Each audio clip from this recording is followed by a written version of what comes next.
We're going to pick up right where we left off. We just finished facing, turning, and boring the first side. Now we're going to move on to facing, turning, boring the second side, as well as the milling operations. Enjoy. Go ahead and knock this down real quick.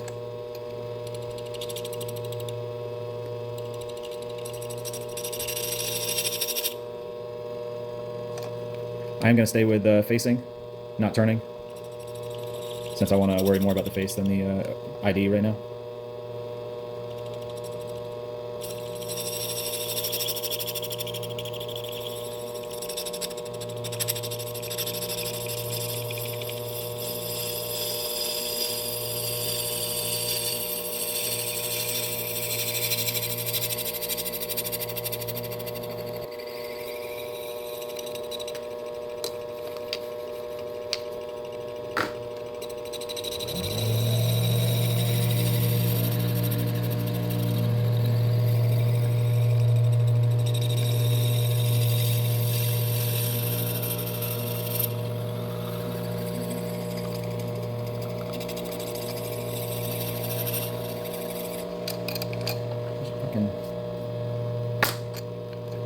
I hate not being able to just go full bore with this thing.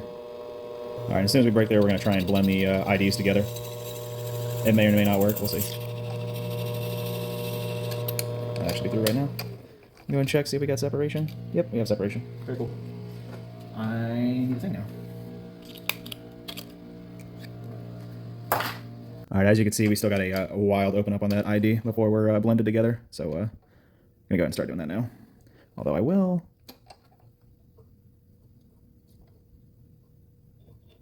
I'm touching jaw 1. Touching right there, so I don't want to go any further.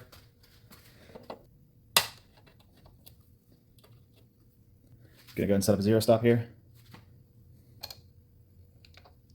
Basically 1 full rotation is 0. So if I hit that number, I'm probably gonna have a bad time.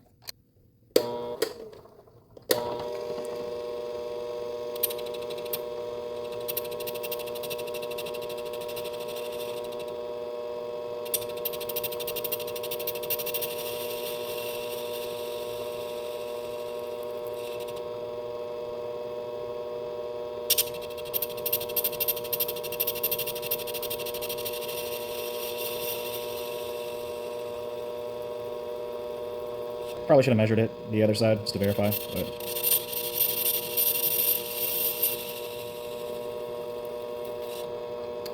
That would mean I'm good at my job and know what I'm doing, and I'm just kind of ballparking this one.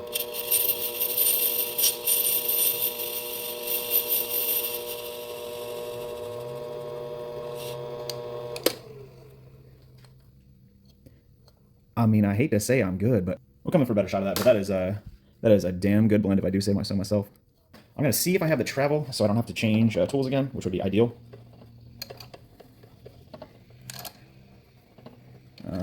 Yeah, I don't think I have enough stroke. Okay, so go and pop the part out right quick.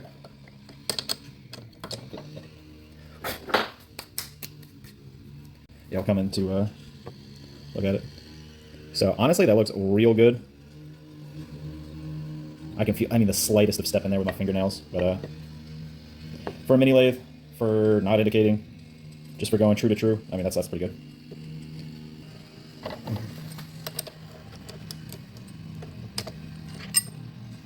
So that's the one downside about these mini lathe tool posts, is they don't actually have 4 sides, because if they did, there'd be no need to switch it. As I like to say, you gotta piss with the cock you got, so until I get a bigger lathe than that, until I get a nicer lathe, is what we kind of gotta do. This is what we need to do if we're running out of travel, so you gotta do what you gotta do. And now I swear this, because I run my compound at an angle. All I'm doing is just gonna run this against the face. I'll just go square the jaws. I know I'm true. Or I know I'm at. I know I'm square the jaws now because I'll ring just right against it. I'll go and lock it all down.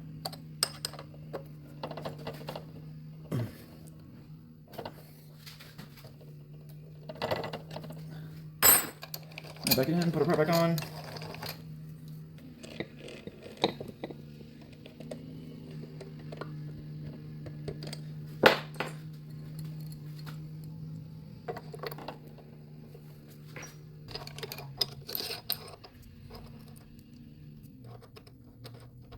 Go and choke on up on it nicely.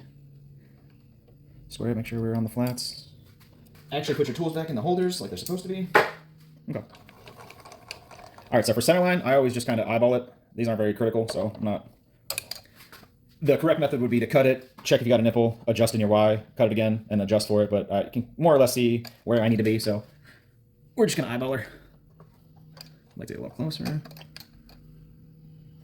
Pretty high, so I'm going to drop it down quite a bit.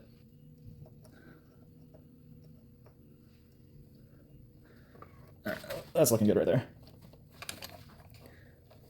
Hopefully it's cutting good, but looking good's half the battle, so. And since I don't have to go all the way down, just make sure we actually clear it. Alright, we're good. Good up here.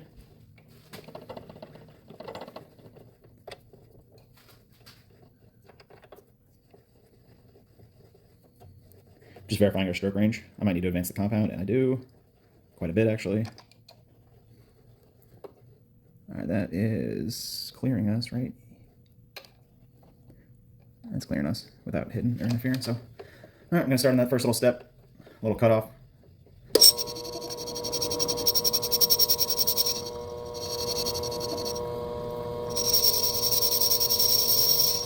Same thing as last time, we're just going to work that face down.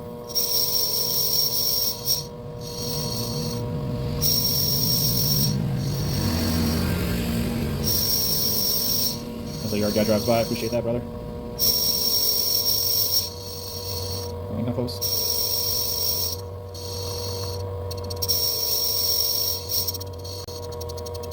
There, and we're matching that center bore.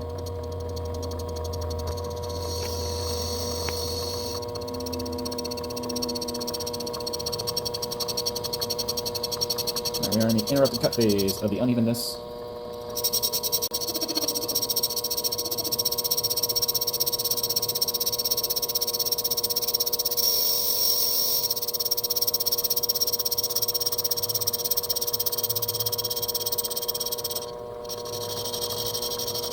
So it's going to go back and forth, face, face, face. Lighter cuts coming out than going in, but... And then the normal heavy size ones when we're coming back down to the center. And you get that little bit of chatter on the outside. And we are very unsupported out there, so that's very expected.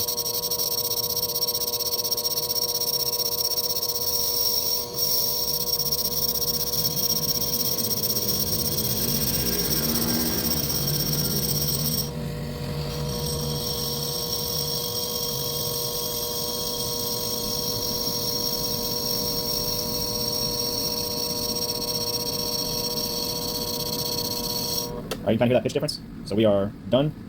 We are now flat and true. So we're just going to go one more clean up finish pass. Make it nice and pretty.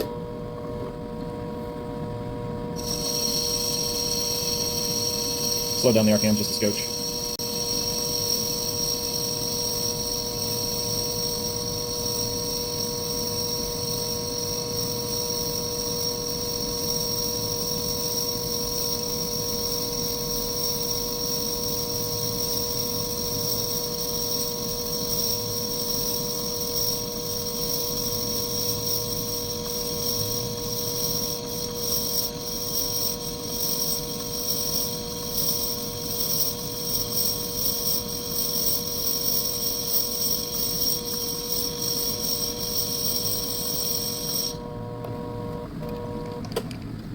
Alright, there it is. There's that gorgeous mirror-ish finish we're looking for.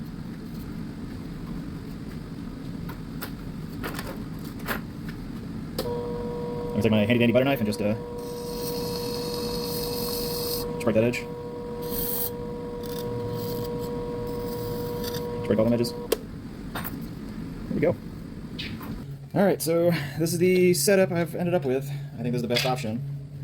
I actually might be able to get away with it because it's so big. I didn't account for that. All right, with this setup, I'm just gonna eyeball kind of where I want to put it. It's pretty close to right in the middle. All right, we'll see how she cuts.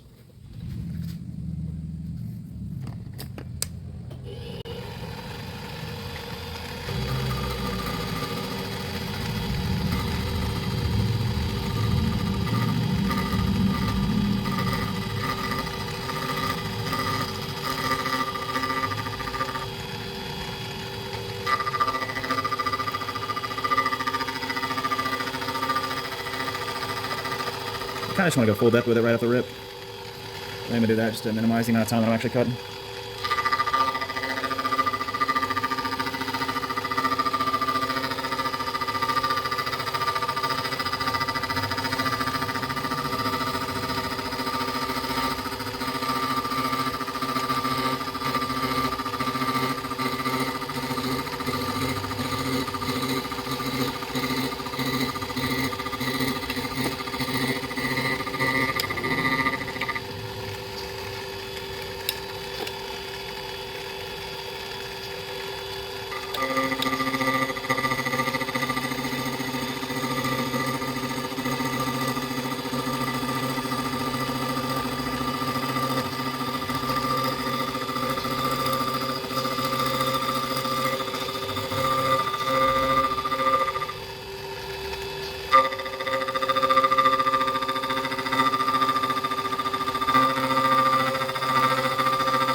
Alright, so this is going to be the full depth that I can truly go before hitting the part, so.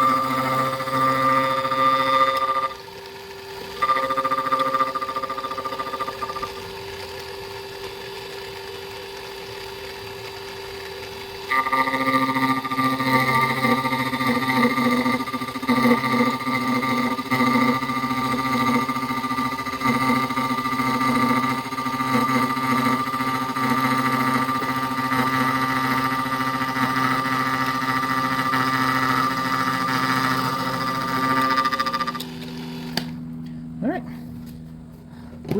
We're there. That's all we can do. It's not quite what I wanted, but you gotta piss with the cock you got, so that's where we're at. Alright, now since this is just my kind of test block, bench block, I'm kind of leaving it pretty open. I'm not going to drill every single hole the way it's supposed to be. I'm just kind of ballparking the common sizes, and then it's going to be a work in progress, obviously. If something comes up, I'll go ahead and drill it and mill it as necessary.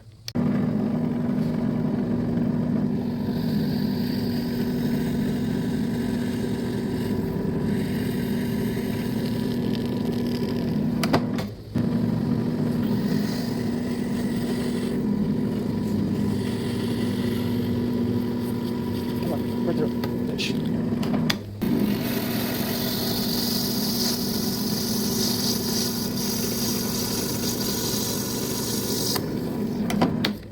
Ooh, that's a clean hole.